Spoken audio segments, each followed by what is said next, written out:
What's up, guys? Welcome back to the channel. It's been about a week since I posted. I apologize, but really it's just due to the fact that I haven't had any camera mounts. All my camera equipment and everything has got left in the car, which is up there in New Jersey after the accident. So that's basically the song and dance behind that. I apologize, but we're going to try to get back on track and get back to our normal 2 to 3 uploads per week. First of all, update on the car, because I know everybody wants to know, is guess what? It's still not done. So I called them today and they're basically still working on things in the body shop. So there was, you remember, there was a little bit of body damage on the rear bumper, so they had to replace that. And then eventually, it's hopefully within a couple of days, they're going to send this thing over next door to their service guys and then bolt on all the other stuff that was damaged. And hopefully we will get the car back in a week or so, I'm hoping, because I am dying without it. But anyway, back to the video.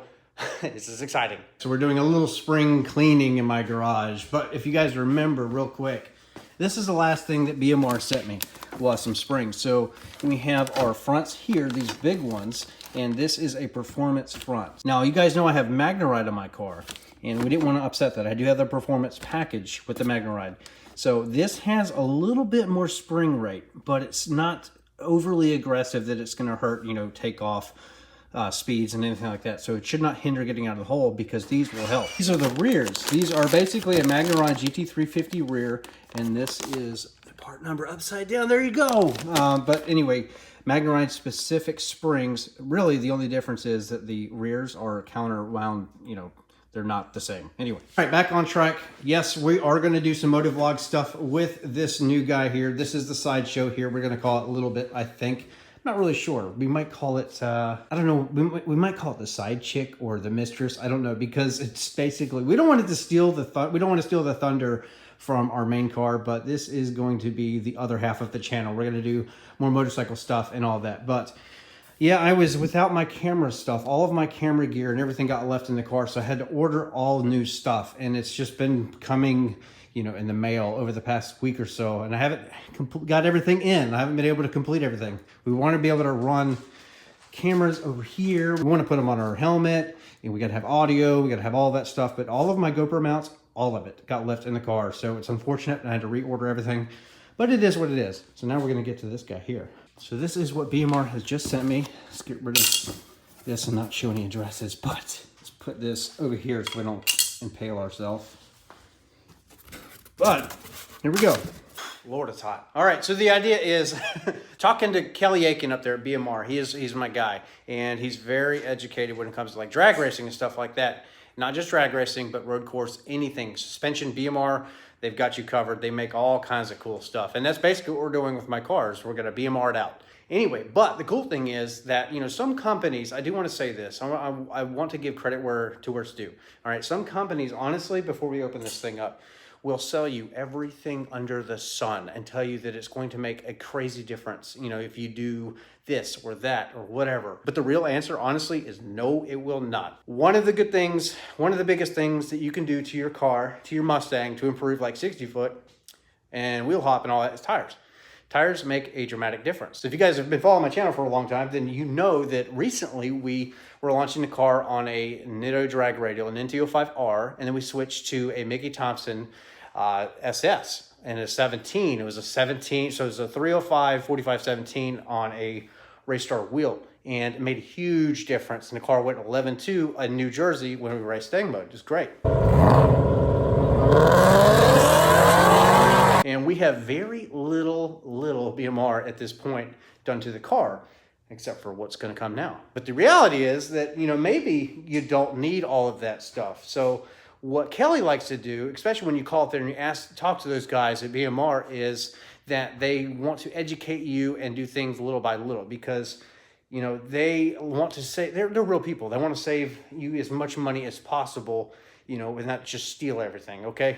And that's good, because, you know, maybe we don't have it. But long story short, you know, MagneRide is worth it. Definitely helps the car launch hard in that drag mode. And all we had done for a high 16960 was basically a BMR cradle lockout, the CB010 and then their 762 kit. So now, hopefully, with the addition of tires and all that, we'll be able to send the car a little bit harder on the track. So here we go. Let's open the boxes and see what's what. Yep, again, big shout out to BMR because they're not going to oversell. They're not going to oversell, which is very important. You know, we don't need sway bars and all that other stuff. We might in the future, but we're gonna go step by step, little by little, and just improve in increments like this so you guys can, you know, follow along on the channel. Subscribe if you're not already. Definitely would love to have you on this channel, but you'll be able to see the growth of the car and see how everything performs little by little. So here we go.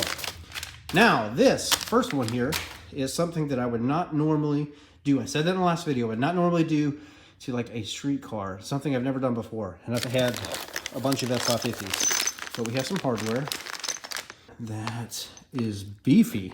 All right, here we go. Something here. All right, let's cut this open with my big knife. All right, we're not gonna stab it this time, but anyway. All right, there we go. All right. Look at that. All right, so what these are adjustable tow rods for the rear, for the independent rear that we have in the S550 Mustang. We have spherical bushings here. It is a very quality piece. This is kind of heavy, but it's not too heavy, not too heavy. Probably lighter than the OEM stuff. I don't know because we don't have the car here soon, hopefully. But the important thing about this, put this down gently because it's so beautiful. Look at this red. Look at that. Is that you can run like a drag racing specific alignment.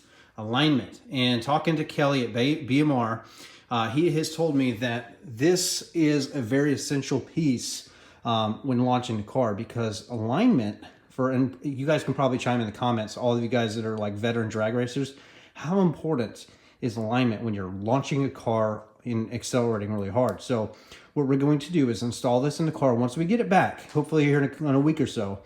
Take it and get it aligned, and then we're gonna go to the track and test this and see how well it does. Now, the best 60 we had, remember, was like a just beneath a 1.7, okay? It was decent, and it's really hard to get these things to 60 foot well. You guys know that, but every little bit helps. One thing I'm kind of worried about maybe is how are these gonna make any noise? And we'll do some follow-up reviews of these once they're installed, but it's a very quality piece. Awesome. If you want discount codes to any BMR stuff, you guys know that I rep them like crazy on this channel, and I have links in the description for all of that. But if you guys are BMR fans, and if you're not, you should be, but looks like that's it for the box. So, that out of the way, we'll put this over here. What's in this one? Ah, more stickers. There we go. Tons and tons of stickers. Everybody likes stickers add horsepower, for real. That's real talk. What do we got? What do we got? Oh, I got to cut again. Get the cut again. Oh, I see. They're vertical links. Nice. How sharp is this thing? Let's go this way. Did I do it? Yeah, buddy. There we go. All right, there we go. Okay, vertical links. Talked to Kelly again, and this is basically what he decided was probably best. We do want to send the car hard down the track. You guys know that I daily drive my car when I have it. Well, maybe not anymore because I have this guy there. But I told him I was kind of concerned about NVH, and we talked about vertical links since we're going to tear up in the rear end anyway and install those guys. So why not do these too since we don't have them? But this is a polyurethane bushing here, and I believe that they are the only ones on the market that have greasable fittings here to get rid of any of that NVH, that noise, that squeakiness that you might get from some of this stuff. Basically, we wanted to do something like this to just get rid of, you know, any play that we might have, but not be overly aggressive. Again, you know, we do want to send the car hard, but we want to make it as streetable as possible and livable, because it's kind of hard to be able to like have your cake and eat it too when it comes to doing like suspension, power, and all that other stuff. But we're gonna try. So we want to be able to firm things up, and I think that these will help. So this is the polyurethane, and it's really lightweight. And they're cheap. But yeah, this should be fun. So good. I'm so glad. So we have, that's it. So we have something I would not normally do to the car, right? We have our adjustable toe links, and I think that these are going to be really cool. So we can have our drag specific alignment done to the car. We can put these guys in, and my messy garage, we're going to put the springs in. So we'll finally be able to, I think that the rear is going to get lowered maybe like a half an inch, maybe almost an inch, maybe like 3/4. And then the performance fronts, I think probably will lower the car about an inch, maybe 1.25. I don't know. There it is, guys. That's the video. Sorry it took me so long to get this out there, and it's just a fast unboxing, but hopefully you found it fun. Yeah, this just basically shows you that we're not giving up on the Mustang, even though we've wrecked in it like, you know, twice in under a year. But it is what it is. I love the car, and we're going to keep building it. We're going to keep sending it down the track. We're going to get faster. And now I'm excited because once the car gets here in this garage, we're going to immediately start modding this thing, immediately start pushing more content out, and it's going to be fun. And man, I miss that car. I miss that car. So I think I've been without the car for like 3 weeks now. It's killing me. It's absolutely killing me. But anyway, that's going to wrap up this one. I hope you guys have an awesome week, and I will see you in the next episode.